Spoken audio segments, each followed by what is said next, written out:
In 1932, a sack of pinto beans cost less than a dime, and in the coal camps of Appalachia, that dime often stood between a family and going to bed hungry. Beans were breakfast, dinner, and supper. They were currency, comfort, and survival, all in one dented pot on the back of a wood stove. But most of these meals have quietly vanished. The heirloom seeds, the drying strings on the porch rail, the long, slow simmer that filled a holler with a smell of side meat, gone with the folks who knew them. Some of these dishes fed a family of 8 on pennies. Others carried flavors no modern kitchen can recreate. We are counting down 25 forgotten Appalachian bean meals that kept mountain families alive through the Depression, the hard winters, and the lean years. Which one tops the list? Let us begin with number 25. Number 25, bean and potato. Soup stretched a nearly empty pot into another day's supper when the garden was bare and payday was still a week off. Housewives took whatever soup beans were left from the day before, sometimes just a cup, and drowned them in water with a couple of peeled potatoes cut thick. A knuckle of fatback or a spoon of bacon grease carried the whole thing. By the 1930s, this was the meal you made when there was nothing left to make. A thin broth thickened only by starch and stubbornness.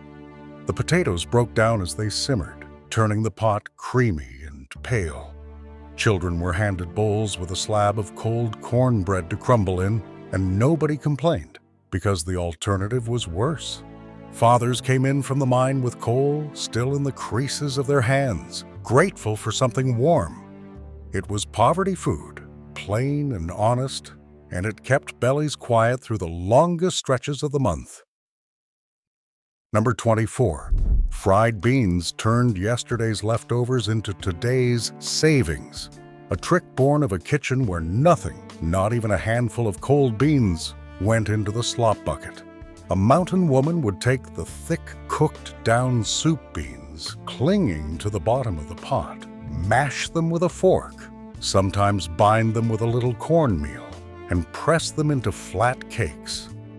Into a hot skillet slicked with grease they went, frying until a dark crust formed on both sides. The outside turned crisp and near black at the edges, while the inside stayed soft and starchy. Served with a fried egg on top when eggs could be spared, it was breakfast fit for a working man. Oral histories from the coal fields recalled children eating bean cakes, cold, wrapped in a rag, carried down to the schoolhouse for dinner. It was thrift you could hold in your hand, proof that a good bean was never truly finished. Number 23. Sorghum baked beans brought a rare sweetness to a diet built on salt and starch. When a family had no store-bought sugar, they had the next best thing, a jug of sorghum molasses pressed from cane grown right on the hillside. Housewives poured that dark, smoky syrup over a pot of navy or pinto beans, added a chunk of side meat and a sliced onion, and let the whole thing bake slow in the wood stove for the better part of an afternoon. The molasses caramelized into a sticky glaze that clung to every bean. The smell, sweet and heavy, meant Sunday was near. Unlike the tinned baked beans that would flood stores decades later, these carried the taste of the land itself, of cane crushed at the mill and boiled down in a copper pan. Children begged for the crust along the edges of the pot. It was the closest thing to dessert many mountain families knew, and it cost them nothing but time. Number 22, bean and cornmeal. Dumplings answered the oldest question in a poor kitchen: how to feed more mouths from the same pot.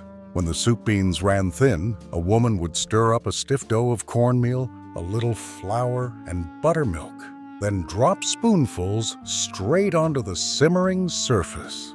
The dumplings swelled and firmed as they cooked, soaking up the salty bean liquor until they turned into pillows of savory gold. That pot lid would rattle and steam a sound every child recognized as the promise of a full plate. The beans went further, the dumplings did the filling, and a supper meant for 4 somehow fed 6. Oral histories from the hollows recall grandmothers who could judge the dough by feel alone, never a measuring cup in sight. It was a humble bit of magic, turning meal and water into something that stuck to a working man's ribs through a long, cold night. Number 21. Succotash. Married beans and corn, the 2 crops that grew side by side in every mountain garden and had fed these hills since long before the settlers arrived. Housewives shelled fresh beans, cut kernels straight off the cob, and simmered them together with a lump of butter or a piece of fatback until the whole thing turned soft and sweet. In late summer, when the garden gave more than a family could eat, succotash was a way to celebrate the harvest before the lean months returned. The corn thickened the dish, while the beans gave it heft, and a little cream from the milk cow made it a feast. Children ate it straight from the bowl with a spoon. Handed down from the Cherokee who first paired the 2 crops, succotash carried a wisdom older than the county lines, the knowledge that corn and beans together made a meal, complete in a way neither could alone. Number 20. Field peas and hog jowl carried the weight of an entire year's luck on a single New Year's plate. Across Appalachia, the tradition held firm. A pot of black-eyed peas or Crowder peas simmered with a fatty piece of hog jowl, eaten on January 1st to guarantee prosperity in the months ahead. The peas stood for coins, the greens beside them for folding money, and no mountain family dared skip the ritual. Housewives started the pot early, letting the jowl render its smoky fat into the peas until the broth turned rich and clouded. The kitchen filled with the smell of pork and pepper. Fathers ate a full bowl for the luck of it, superstition and hunger satisfied at once. Oral histories recalled children counting the peas on their spoons, told each one meant $1 coming their way. It was hope you could eat, a small defiance against hard times, served hot on the coldest day of the year. Number 19. Green beans and new potatoes announced that summer had finally come to the mountains. When the first half-runners hung heavy on the vine and the earliest potatoes could be robbed from the hill, a woman would snap a mess of beans, scrub a handful of small potatoes, and cook them together, low and slow, with a piece of streaked meat. This was no quick blanch. These beans cooked for hours until they went soft and gray-green, surrendering entirely to the fat and the salt. The potatoes broke apart at the edges, thickening the pot liquor into something you sopped with cornbread. The smell drifted out the kitchen window and down the holler. For a family that had eaten dried beans all winter, this first fresh mess was pure joy, the taste of a garden finally paying off. Children were sent to the patch with a bucket, and supper that night felt like the reward for a whole spring of hoeing. Number 18. Pickled beans and corn preserved the summer garden in a stone crock, a fermented staple that carried families deep into winter when nothing green grew on the mountain. Housewives packed cooked green beans and corn, cut from the cob, into a crock with salt water, weighted it down, and let it sour for weeks in a cool spring house. The beans turned tangy and sharp, a little like sauerkraut, alive with the funk of fermentation.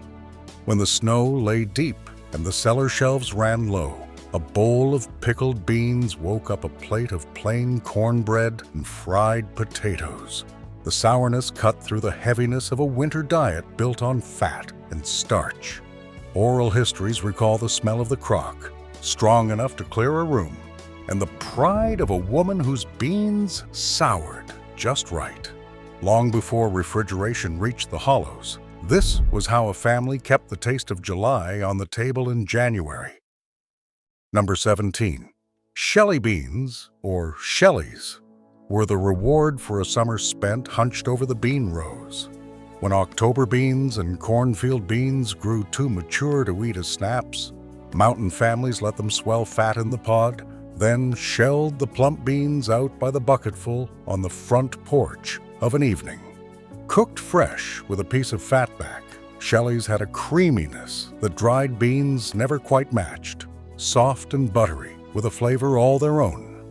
The shelling itself was a ritual. Whole families gathered on the steps as the sun dropped behind the ridge, fingers working, stories passing.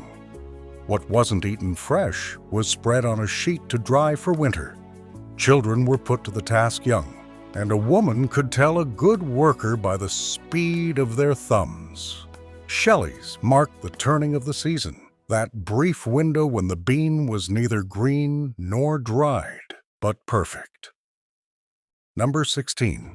October beans, speckled, tan, and maroon like a wren's egg, held a place of honor in the mountain garden for their rich, meaty flavor.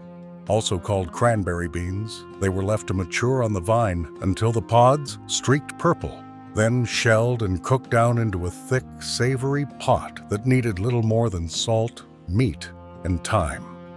The bean itself had substance, almost like a chestnut, and the pot liquor turned dark and glossy as it simmered. By the mid-1900s, October beans were a fixture of fall suppers across the Blue Ridge, planted every spring from seed saved the year before. Housewives prized them for how far they stretched, a bowl and a wedge of cornbread making a full meal for a grown man. Oral histories recall families who grew nothing else if they could help it, so beloved was the flavor. When the first frost threatened, everyone turned out to pick the last of them before the cold took the vines. Number 15. Cornfield beans grew the old way, twining up the corn stalks, just as they had for centuries. A partnership between two crops that saved a family both space and labor. Rather than build bean poles, mountain gardeners planted these climbing beans right in the corn rows, letting the stalks do the work of holding the vines to the sun. The beans, long and full-flavored, were picked alongside the roasting ears and cooked together in a pot with a hunk of side meat. The practice came straight from Native American tradition, the same wisdom that gave the region succotash. A woman could feed her family from a single patch that produced both grain and green. The beans had a distinctive rich taste, sweeter and heartier than store varieties. Oral histories recall the tangle of vines and stalks, a garden that looked like chaos but fed a household through the fall. When tractors and neat rows took over, the cornfield bean quietly slipped away. Number 14, greasy beans got their name not from any fat in the pot, but from the smooth, waxy shine of their shellless pods that seemed slick to the touch. Prized across the southern mountains, these heirloom beans had a bold, almost nutty flavor that snap beans from the store could never approach. Housewives strung and broke them by hand, then cooked them for hours with fatback until they went limp and dark and utterly tender. The greasy bean was a bragging bean, the kind a woman saved seed for jealously and a family defended as the finest in the county. Every holler seemed to have its own strain, passed down through generations and named for the family that kept it. Oral histories recall neighbors trading a handful of seed like gold. As commercial varieties bred for shipping took over the market, the greasy bean nearly vanished, surviving only in the gardens of those who refused to let a good seed die. Number 13. Half-runner beans cooked all day were the workhorse green bean of Appalachia, planted in nearly every garden from Kentucky to Carolina. Named for their short, half-climbing vines, they produced heavily and held up to the long, slow-cooking mountain families demanded. A woman would sit for an hour, stringing and snapping a dishpan full, then set them to simmer with a piece of streak of lean until the kitchen filled with steam and the beans turned soft. These were not the crisp, bright beans of a modern plate. They were cooked down until they yielded completely. gray-green and swimming in seasoned pot liquor meant for sopping. By the mid-1900s, the half-runner was so common it hardly earned mention, just the everyday bean that showed up at supper more nights than not. Children shelled the fatter pods for the beans inside. Simple, dependable, and endlessly forgiving, the half-runner fed the mountains without fanfare, the quiet backbone of the summer table. Number 12. Cut-short beans packed their pods so tightly that the beans grew square, crowded against one another until they cut themselves short, giving the variety its curious name. Beloved for a full, rich flavor, cut-shorts were another of the heirloom treasures mountain families guarded across generations. The crowded beans inside made for a heartier pot, and cooks often let them mature enough to shell as well as snap. Housewives strung them of an evening and cooked them long with salt pork until they melted into tenderness.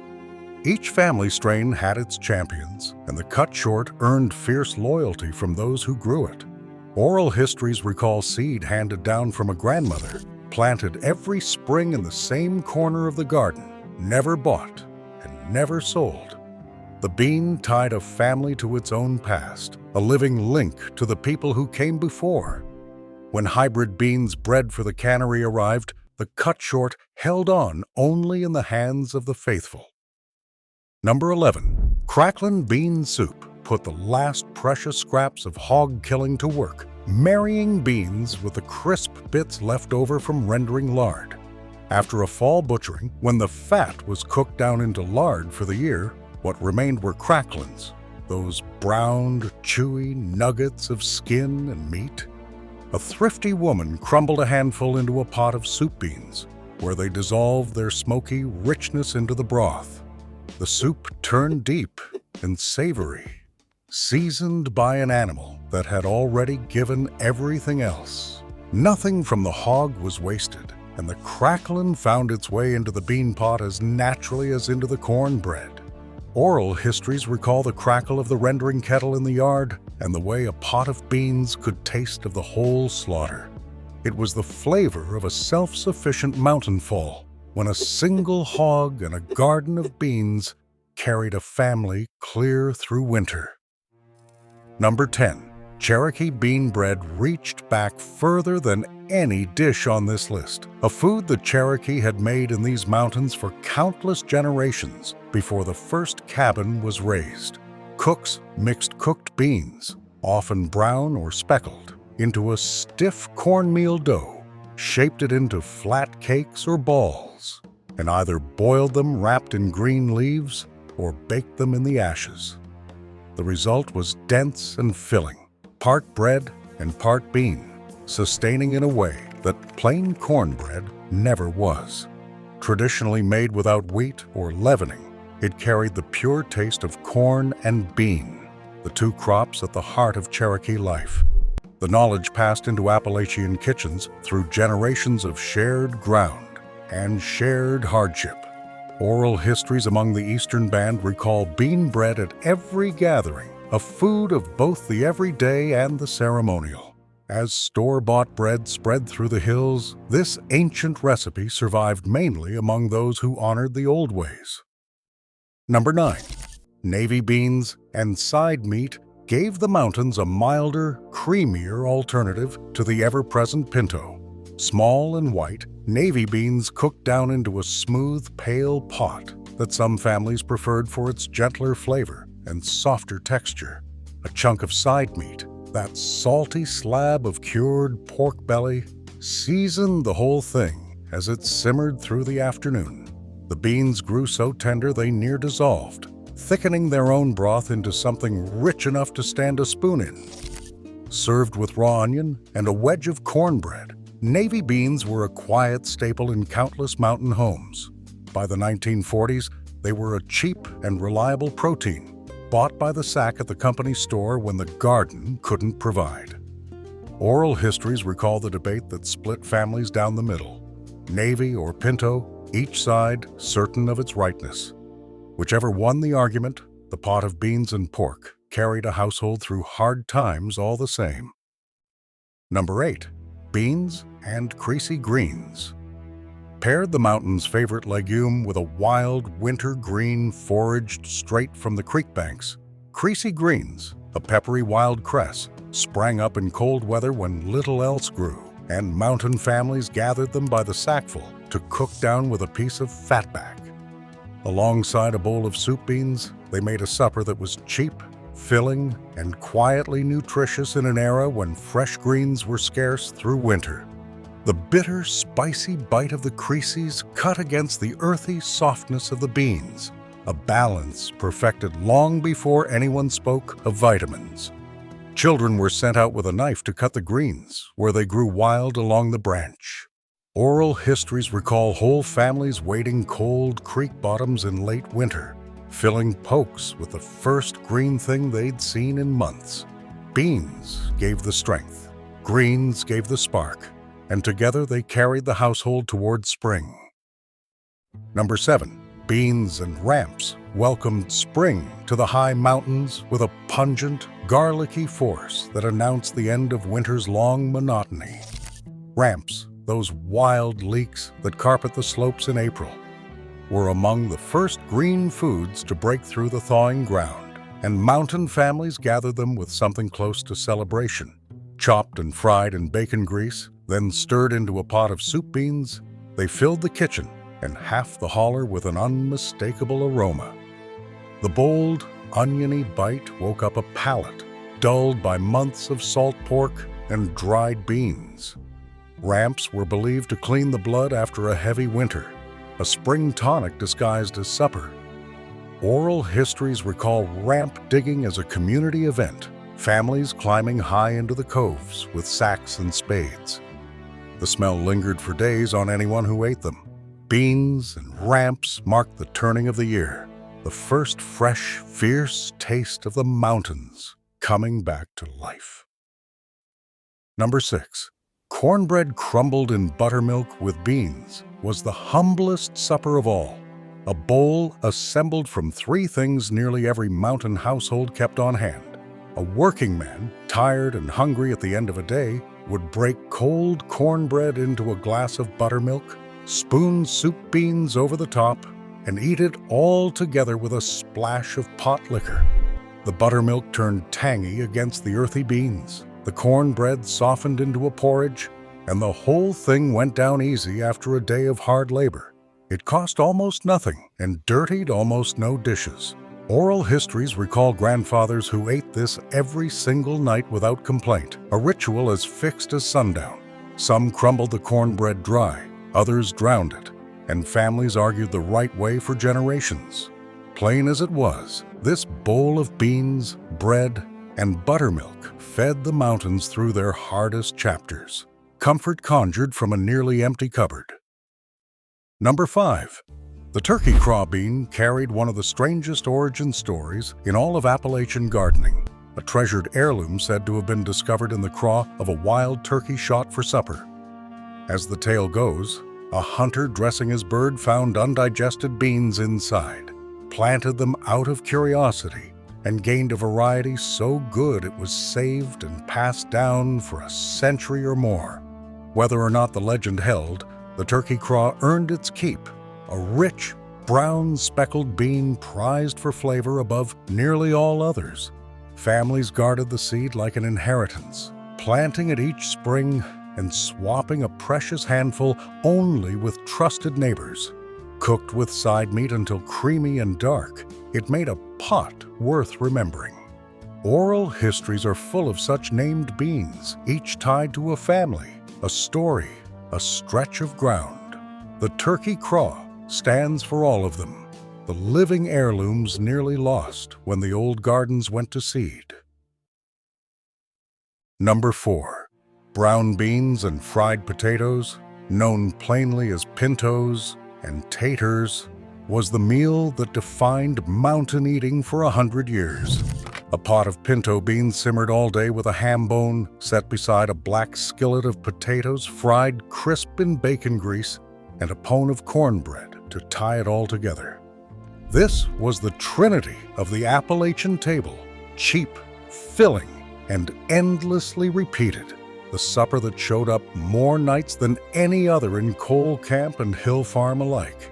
The beans gave protein, the potatoes gave bulk, the cornbread sopped the liquor, and a raw onion on the side gave the bite.